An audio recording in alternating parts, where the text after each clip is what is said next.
రాజ్భవన్లో గవర్నర్తో అన్నా డీఎంకే శాసనసభ పక్షనేత పళనిస్వామి భేటీ ముగుస్తుంది. మెజారిటీ ఎమ్మెల్యేల మద్దతు తమకు ఉందని, తమకు అవకాశం ఇవ్వాలని విజ్ఞప్తి చేశారు.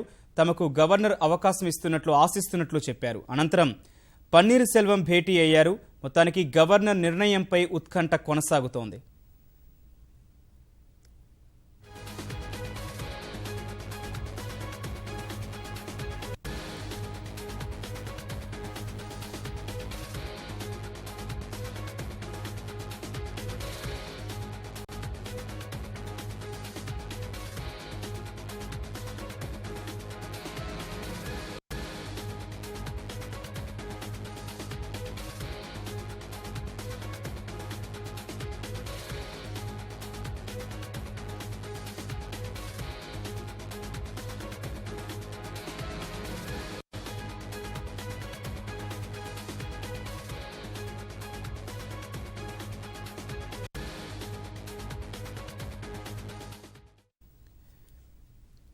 రాజ్భవన్లో గవర్నర్ విద్యాసాగర్ రావుతో అన్నా డీఎంకే శాసనసభ పక్ష నేత పళనిస్వామి భేటీ ముగిసింది. మెజార్టీ ఎమ్మెల్యేల మద్దతు తమకు ఉందని, తమకు అవకాశం ఇవ్వాలని విజ్ఞప్తి చేశారు. 124 మంది ఎమ్మెల్యేలు తమ వైపు ఉన్నారని విజ్ఞప్తి చేశారు. గవర్నర్ తమకు అవకాశం ఇస్తారని ఆశిస్తున్నట్లు చెప్పారు.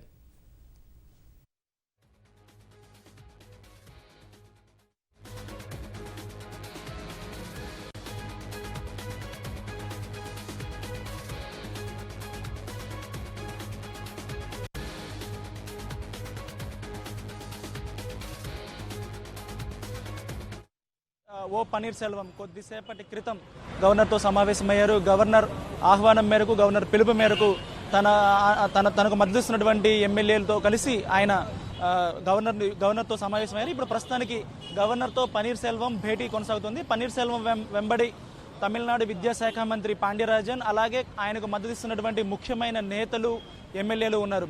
ప్రధానంగా తమిళనాడు రాజకీయ సంక్షోభం మొదలై ఇవాళకి ఖచ్చితంగా 10 రోజులు అవుతుంది. 10 రోజుల నుంచి కూడా ఓ కొలిక్కిరాని పరిస్థితి ఉంది.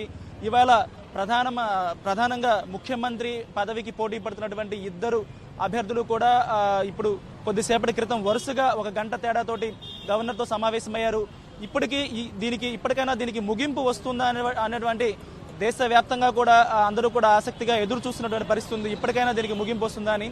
ప్రధానంగా తమిళనాడు వ్యాప్తంగా కూడా 10 రోజుల నుంచి కూడా రాజకీయ అనిశ్చితి కొనసాగుతుండటంతో ప్రజల్లో తీవ్ర ఉత్కంఠ, అలాగే ఈ సంక్షోభానికి ఎలాంటి ముగింపు లభిస్తుంది అనేటువంటి ఆసక్తి వ్యక్తమవుతున్నాయి. ప్రస్తుతానికైతే గవర్నర్ నిర్ణయం కీలకం కానుంది. ప్రధానంగా చూసుకున్నట్లయితే కొద్దిసేపటి క్రితం శశికళ వర్గం నుంచి ఎమ్మెల్యేలందరూ కూడా వెనుకున్నటువంటి, శాసనసభ పక్షం వెనుకున్నటువంటి ఎడపల్లి పళనిస్వామి తన అనుచరులతో కలిసి మంత్రులు జయకుమార్, అలాగే తంగమణి, వేణుమణి, ఇలాంటి నేతలందరితో కలిసి, శ్రీనివాస నేత తదితర నేతలతో కలిసి మొత్తం 9 మంది నేతలు కలిసి గవర్నర్తో సమావేశమయ్యారు. గవర్నర్తో సమావేశం తర్వాత వారికి గవర్నర్ వద్ద నుంచి ఎలాంటి హామీ, ఇదిమిద్దమైన హామీ వచ్చినట్లుగా కనిపించట్లేదు. ఎందుకంటే బయటకు వచ్చిన నేతల్లో ఎక్కడ సంతోషం కనిపించలేదు. ప్రధానంగా గవర్నర్ ఏ నిర్ణయం తీసుకున్నారు అనేది ఇప్పటివరకు అయితే అధికారికంగా బయటికి రానప్పటికీ వారి ప్రవర్తన బట్టి చూసినట్లయితే గవర్నర్ బహుశా వారికి ఎలాంటి హామీ, ఖచ్చితమైన హామీ ఇచ్చినట్లుగా కనిపించట్లేదు. బయటకు వచ్చిన తర్వాత మత్స్యశాఖ మంత్రి జయకుమార్ మీడియాతో మాట్లాడారు. తమ వద్ద 124 మంది ఎమ్మెల్యేల మద్దతు ఉందని, గవర్నర్కు ఆ విషయాన్ని నివేదించామని, ఖచ్చితంగా తమనే ఆహ్వానిస్తారని ఆయన ఆశాభావం వ్యక్తం చేశారు. ఇప్పుడు పన్నీర్ సెల్వం కూడా గవర్నర్తో సమావేశమయ్యారు. ప్రధానంగా పన్నీర్ సెల్వం వర్గం వాదిస్తున్నది ఏంటంటే శశికళ వర్గంలో ఉన్నటువంటి ఎమ్మెల్యేలు ఎవరు కూడా వారందరినీ కూడా బంధించి, ఒక రిసార్ట్లో బంధించి వారం రోజులుగా స్వేచ్ఛగా వారి అభిప్రాయాన్ని వ్యక్తం చేయనీయకుండా, అలాగే తమ వర్గాన్ని వెళ్లి వారితో కలవనీయకుండా చేస్తున్నారు. కాబట్టి స్వేచ్ఛాయుత వాతావరణంలో వారి అభిప్రాయాన్ని తెలిపే పరిస్థితి లేదు. కాబట్టి వారి మద్దతును పరిగణలోకి తీసుకోవద్దని పదే పదే గవర్నర్కు విజ్ఞప్తి చేస్తూ ఉన్నారు. ఇప్పుడు కూడా అదే విషయాన్ని గవర్నర్ దృష్టికి తీసుకొచ్చే అవకాశం ఉంటుంది. నిన్న చాలా మంది అంటే పన్నీర్ సెల్వం వర్గానికి చెందినటువంటి ఎంపీలు, 12 మంది ఎంపీలు కూడా గోల్డెన్ బే రిసార్ట్ వద్దకు వెళ్ళడానికి చేసినటువంటి ప్రయత్నం కూడా విఫలమైంది. పోలీసులు శాంతి భద్రతల దృష్ట్యా వారిని అడ్డుకోవడంతో ఆగిపోయారు. మొత్తం ఆ బృందం నుంచి ఖచ్చితంగా 11 మంది రావడానికి సిద్ధంగా ఉన్నారు. వారు తమ పేర్లు తెలిపారు, 11 మంది అని చెప్పారు. ఇక తెలపని వారు, ఓటింగ్ నిర్వహిస్తే పాల్గొనేవారు చాలా మంది ఉంటారనే వాదన పన్నీర్ సెల్వం వర్గం తీసుకొస్తుంది. అదే విషయాన్ని వారు ఇప్పుడు గవర్నర్ దృష్టికి కూడా తీసుకెళ్లే అవకాశం ఉంది. ఇక గవర్నర్ ఎలాంటి నిర్ణయం తీసుకుంటారనేది అత్యంత కీలకంగా మారుతోంది. మొత్తం మీద చూసినట్లయితే దేశవ్యాప్తంగా ఎప్పుడూ కూడా ఇలాంటి సంక్లిష్ట పరిస్థితి ఏ రాష్ట్రంలోనూ తలెత్తినట్టుగా కూడా అనిపించట్లేదు. ఎందుకంటే ముందుగా పన్నీర్ సెల్వంకి శశికళకు మధ్య ఇద్దరు పోటీ పడ్డారు. నిన్నటి వరకు కూడా వారం నుంచి 9 రోజుల పాటు అదే కొనసాగింది. ఇప్పుడు ఈపీఎస్ వర్సెస్ ఓపీఎస్ అని జరుగుతోంది. పళనిస్వామి అలాగే పన్నీర్ సెల్వం ఇద్దరు పోటీ పడుతున్నారు.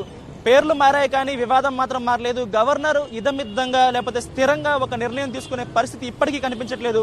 ఇప్పటి వరకు ఉన్న జరుగుతున్న పరిణామాలను బట్టి 9 రోజులుగా జరుగుతున్నటువంటి పరిణామాలను బట్టి గమనించింది ఏంటంటే గవర్నర్ ఖచ్చితంగా స్థిరమైన ప్రభుత్వం ఏర్పాటు చేయాలని భావిస్తున్నట్లుగా తెలుస్తూ ఉంది. ఇప్పటికే ప్రభుత్వం తరపు నుంచి అత్యున్నతమైనటువంటి న్యాయ నిపుణులందరూ కూడా సలహాలు ఇచ్చారు కాబట్టి కాంపోజిట్ ఓటింగ్కి వెళ్ళమని, అంటే మొత్తం సభనందరినీ కూడా సమావేశపరిచి అన్ని పార్టీల ఓటింగ్ను పరిగణలోకి తీసుకోవాలనే సలహా గవర్నర్కు ఉంది కాబట్టి ఆయన వద్ద ఆ చాయిస్ కూడా ఉంది. దాన్ని కూడా పరిగణలోకి తీసుకొని దానికి కూడా వెళ్లే అవకాశం కూడా ఉంది. అయితే శశికళ వర్గం మాత్రం ఖచ్చితంగా 124 మంది ఎమ్మెల్యేల మద్దతు తమకే ఉంది కాబట్టి తమనే ప్రభుత్వ ఏర్పాటుకు ఆహ్వానించాలని కోరుతున్నారు. అదే ఆశాభావాన్ని లేకపోతే నమ్మకాన్ని వారు వ్యక్తం చేస్తున్నారు. గవర్నర్ మాత్రం ఇంతవరకు అధికారికంగా ఎలాంటి నిర్ణయం తీసుకోలేదు. ఇప్పటి వరకు ఉన్నటువంటి సమాచారం ప్రకారం శుక్రవారం నాడు దీనికి సంబంధించి గవర్నర్ ప్రభుత్వ ఏర్పాటుకు ఒక వర్గాన్ని ఆహ్వానిస్తారు అనేది తెలుస్తోంది. ప్రధానంగా మెజారిటీ ఎమ్మెల్యేల మద్దతు ఉన్నటువంటి పళనిస్వామికి అవకాశం దక్కుతుంది. దక్కిన తర్వాత విశ్వాస పరీక్షకు వెళ్లమని సూచిస్తారనేది ఇప్పటి వరకు ఉన్నటువంటి బలంగా వినిపిస్తున్నటువంటి అభిప్రాయం. అయితే న్యాయ నిపుణుల సలహా తీసుకున్న తర్వాత కాంపోజిట్ ఓటింగ్ కూడా, అంటే సభను మొత్తం సమావేశపరిచి అందరి ఓట్లు 234 మంది సభ్యుల ఓట్లు తీసుకుంటారనేది కూడా అనే అభిప్రాయం కూడా ఉంది. అయితే ఏ నిర్ణయం తీసుకుంటారని తెలియపోయినప్పటికీ శుక్రవారానికి దీనికి సంబంధించి ఒక స్పష్టత వచ్చే అవకాశం అయితే ఉంది.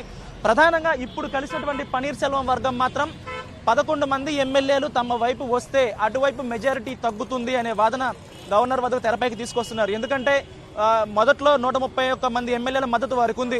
బుధవారం నాడు ఎమ్మెల్యేలందరినీ క్యాంపుకు తీసుకెళ్లినప్పుడు 131 మంది మద్దతు ఉంది. ప్రస్తుతం అందులో నుంచి 7 ఎమ్మెల్యేలు వారు చెప్పిన లెక్క ప్రకారమే 7 ఎమ్మెల్యేలు తగ్గిపోయారు.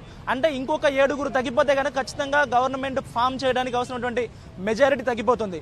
అలాంటి పరిస్థితుల్లో 11 మంది తమకు ఉన్నారని వీరు చెప్తున్నారు కాబట్టి వారికి సంపూర్ణ మెజారిటీ ఉందని భావించే పరిస్థితి అయితే లేదు. ఒకవేళ విశ్వాస పరీక్ష కానీ బల పరీక్షగా నిర్వహిస్తే అంతకంటే ఎక్కువ మంది 11 మంది కంటే ఎక్కువ మంది సభ్యులు కూడా తమ వైపు వస్తారని పన్నీర్ సెల్వం వర్గం చెప్తోంది. అలా జరిగినప్పుడు పూర్తి స్థాయిలో మెజారిటీ పన్నీర్ సెల్వం వర్గంకి వచ్చి ఈయన ప్రభుత్వాన్ని ఏర్పాటు చేయగలుగుతారా లేదనేది కూడా గమనించాల్సి ఉంది. ప్రస్తుతానికి చూసినట్లయితే కేవలం 11-12 మంది ఎమ్మెల్యేల మద్దతు మాత్రమే కనిపిస్తుంది. ఇంకా 105 మంది ఎమ్మెల్యేల మద్దతు కావాల్సి ఉంది. ఈ పరిస్థితుల్లో అంతమంది ఎమ్మెల్యేలను రాబట్టగలుగుతారని కూడా ఆలోచించాలి. ఎందుకంటే ప్రధానంగా బయటకు వెళ్లే ముందు శశికళ చాలా పకడ్బందీ ఏర్పాట్లన్నీ కూడా చేసి వెళ్లారు. ప్రభుత్వం పార్టీ చాలా కష్టపడి జయలలిత అధికారంలోకి తీసుకొచ్చారు. ఒకవేళ ఎమ్మెల్యేలు చీలిపోతే కనుక అన్నాడీఎంకే పార్టీనే అంతర్ధానమయ్యే పరిస్థితి ఉంటుంది. ఎందుకంటే ఈ అవకాశాన్ని డిఎంకే వినియోగించుకుంటుంది కానీ పన్నీర్ సెల్వం ప్రభుత్వాన్ని ఏర్పాటు చేయలేరు. మీరు బయటకు వెళ్లి అన్నాడీఎంకేని అంతర్ధానం చేసే పరిస్థితి తీసుకురావద్దని ఓ రకమైనటువంటి భావోద్వేగంతో ఆమె చెప్పి ఎమ్మెల్యేలను కట్టడి చేసినట్లుగా అర్థమవుతుంది. ఎమ్మెల్యేలు ఆ ధైర్యం చేస్తారా? పన్నీర్ సెల్వంని నమ్మి లేకపోతే పన్నీర్ సెల్వం మీద సామర్థ్యం మీద కానీ లేకపోతే ఆయన ప్రభుత్వాన్ని ఏర్పాటు చేస్తారన్న నమ్మకంతో వస్తారనేది ఆలోచించాల్సిన విషయమే. ఎందుకంటే దాదాపు 110 మంది ఎమ్మెల్యేలను సమీకరించడం అంటే సులువైన విషయం కాదు. ఎమ్మెల్యేలందరూ కూడా పన్నీర్ సెల్వం అంత బలమైన నేత కూడా కాదు. అలాంటి పరిస్థితుల్లో వారందరూ వస్తారనేది కూడా ఆసక్తికరంగా చూడాల్సిన పరిస్థితి. ఒకవేళ పన్నీర్ సెల్వం మీద అభిమానంతో కానీ లేకపోతే శశికళ మీద ఉన్నటువంటి కోపంతో కానీ ఎవరైనా ఎమ్మెల్యేల్లో చీలిక వస్తే కనుక అన్నాడీఎంకే పార్టీ 2 ముక్కలైపోవడం ఖాయం. అలాంటి పరిస్థితుల్లో ఎవరికి మెజారిటీ వచ్చే పరిస్థితి కనిపించట్లేదు. ఒకవేళ కాంపోజిట్ ఓటింగ్ జరిగినా కూడా డిఎంకే ఓటింగ్కి దూరంగా ఉంటామని ఇప్పటికే చెప్పింది కాబట్టి వారు కూడా ప్రభుత్వ ఏర్పాటుకు ప్రయత్నిస్తున్నట్లుగా కూడా ఏం కనిపించట్లేదు.